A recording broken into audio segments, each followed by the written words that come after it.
K+ News Network presents.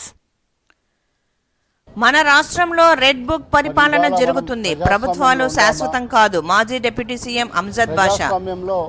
నగరంలో YSRCP social మీడియాలో co convener Nishant Durga Prasad తో పాటు వాళ్ళ కుటుంబాలకు పరామర్శించి డిప్యూటీ మాజీ సీఎం అమ్జద్ బాషా మాట్లాడుతూ, మనం ప్రజాస్వామ్యంలో ఉన్నామా, రాష్ట్రంలో రెడ్ బుక్ పరిపాలన జరుగుతుందని గత కొన్ని రోజులుగా వైసీపీ కార్యకర్తలను నోటీసుల పేరుతో పోలీసులు భయభ్రాంతులకు గురి చేస్తున్నారని, సోషల్ మీడియాలో పోస్టులు పెట్టారని, అర్ధరాత్రి సమయంలో పోలీసులు వారి ఇళ్లకు వస్తున్నారని, ప్రభుత్వ తప్పిదాలను ప్రశ్నిస్తే అక్రమ కేసులు బనాయిస్తున్నారని, వారికి పార్టీ తరఫున అండగా ఉంటామని భరోసా ఇచ్చారు. నాయకురాళ్ళు మరి అదేవిధంగా వైఎస్ఆర్ కాంగ్రెస్ పార్టీ సానుభూతి పరులు వాళ్ళని టార్గెట్ చేసుకొని మరి ఈరోజు ఈ ప్రభుత్వం పరిపాలన కొనసాగిస్తుంది.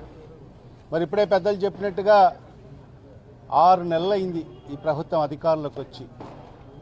మరి ఈరోజు ఈ రాష్ట్ర ప్రజలకి ఏం ఒరగబెట్టారని చెప్పి ఈ సందర్భం ఒకసారి ప్రజలందరూ కూడా ఆలోచన చేయాల్సిన అవసరం ఉంది. మరి గత ఎన్నికల ముందు మరి ఏదైతే సూపర్ 6 అని చెప్పి హామీలు ఇచ్చి మరి మా ప్రభుత్వం అధికారంలోకి వస్తే నేను ముఖ్యమంత్రి అయితే మీకు అందరికీ కూడా ఈ సంక్షేమ పథకాలు అందిస్తానని చెప్పి ప్రతి వీధిలో తిరిగి, ప్రతి గల్లీలో తిరిగి, ప్రతి ఇంటికి తిరిగి మరి వాళ్ళ నాయకులందరూ కూడా మరి వాళ్ళలో ఒక భరోసా కల్పించడం జరిగింది ఈ రాష్ట్ర ప్రజల్లో. మరి మొన్న సార్వత్రిక ఎన్నికల్లో ప్రజలందరూ కూడా మరి తెలుగుదేశం పార్టీకి పట్టం కట్టడం జరిగింది. మరి అధికారంలోకి వచ్చిన తర్వాత మరి ఈ 6 నెలల కాలంలో మరి వాళ్ళు ఇచ్చిన ఏ ఒక్క హామీ కూడా నెరవేర్చలేదు. ఒక్క పెన్షన్ల తప్ప మరి ప్రజలకు ఇచ్చిన ఏ హామీని కూడా నెరవేర్చుకోకుండా కాలయాపన చేసుకుంటూ ఈరోజు ముందుకు వెళ్ళడం జరుగుతుంది. మరి ఈ 6 నెలల కాలంగా మరి ఈరోజు వైఎస్ఆర్ కాంగ్రెస్ పార్టీ సానుభూతి పరులైతేమి, మరి అదేవిధంగా నాయకులందరూ కూడా మరి ఈ ప్రభుత్వాన్ని, మరి ఈ ప్రభుత్వం యొక్క నాయకుడు శ్రీ చంద్రబాబు నాయుడు గారిని మరి ప్రశ్నించడం జరిగింది. మరి మీరు ఎన్నికల ముందు ఈ హామీలు ఇచ్చారు, మరి 6 నెలలు అవుతున్నాయి, మరి ఎందుకు మీరు ఇచ్చిన హామీలు నెరవేర్చలేకపోతున్నారని చెప్పి ప్రజల తరఫు నుంచి వాళ్ళు ప్రశ్నిస్తే మరి వాళ్ళ మీద అక్రమ కేసులు మనం చూసాం. ఈ 6 నెలల కాలంలో ఎలాంటి పరిపాలన జరిగిందో, ఎంతమందికి రాజకీయంగా హత్య చేశారో, మరి ఈరోజు ఎన్ని కుటుంబాలు ఈ రాష్ట్రం వదిలేసి వెళ్ళిపోయారో, మరి ఎంతమంది మీద ఈరోజు అక్రమ కేసులు బనాయించారో మరి ఈరోజు ఈ రాష్ట్ర ప్రజలకు అందరికీ కూడా తెలుసు. మరి ఈరోజు దాంట్లో భాగంగానే సోషల్ మీడియా మీద, ఎందుకంటే ఇవాళ చూస్తున్నాం ఈ ప్రభుత్వం వచ్చిన తర్వాత మరి వాళ్లకు సంబంధించిన పచ్చ మీడియా అయితేమి, మరి వాళ్ళ టీడీపీ సోషల్ మీడియా, మరి వాళ్ళందరూ కూడా మరి గత 5 ఏళ్ళు మనం చూసాం. మన జగన్మోహన్ రెడ్డి గారి ప్రభుత్వం ఉన్నప్పుడు కూడా మరి అనేక సందర్భాల్లో ఒక ముఖ్యమంత్రి స్థాయి వ్యక్తిని అని కూడా చూడకోకుండా మరి వాళ్ళ కుటుంబాన్ని, ఒక ముఖ్యమంత్రి గారి సతీమణిని కూడా ఏ విధంగా తమ సోషల్ మీడియా ద్వారా మరి ఏ విధంగా అన్యాయమైన పోస్టులు పెట్టారో మనం అందరం కూడా గత 5 ఏళ్లలో మనం చూసాం.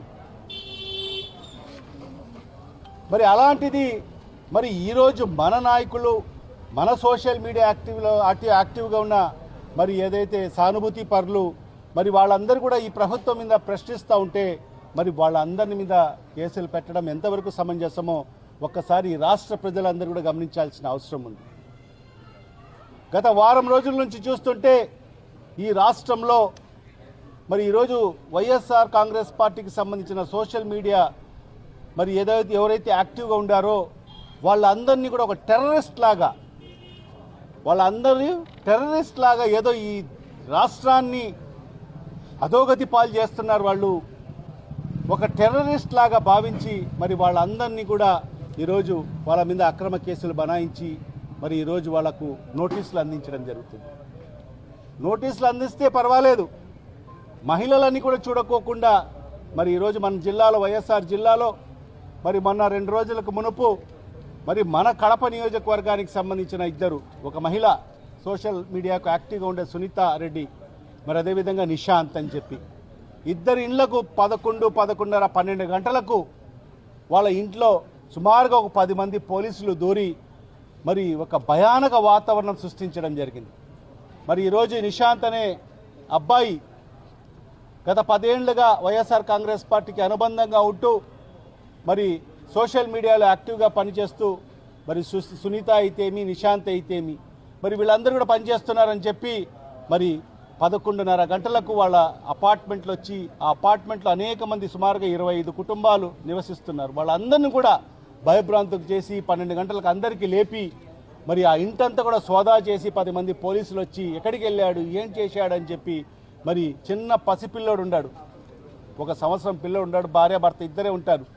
మరి అలాంటి వాళ్ళ ఇంటిపైన కూడా దౌర్జన్యం చేసి మరి ఎక్కడికి వెళ్ళాడు నువ్వు చెప్పకపోతే మరి దాని పరిణామాలు వేరేగా ఉంటాయని చెప్పి కూడా మరి వాళ్ళను ఆ కుటుంబాన్ని భయభ్రాంతులు చేసి మరి ఈరోజు పోలీసులు వ్యవహరిస్తున్న తీరు నిజంగా చాలా బాధాకరమైనని చెప్పి కూడా ఈ సందర్భంగా తెలియజేసుకుంటున్నాను.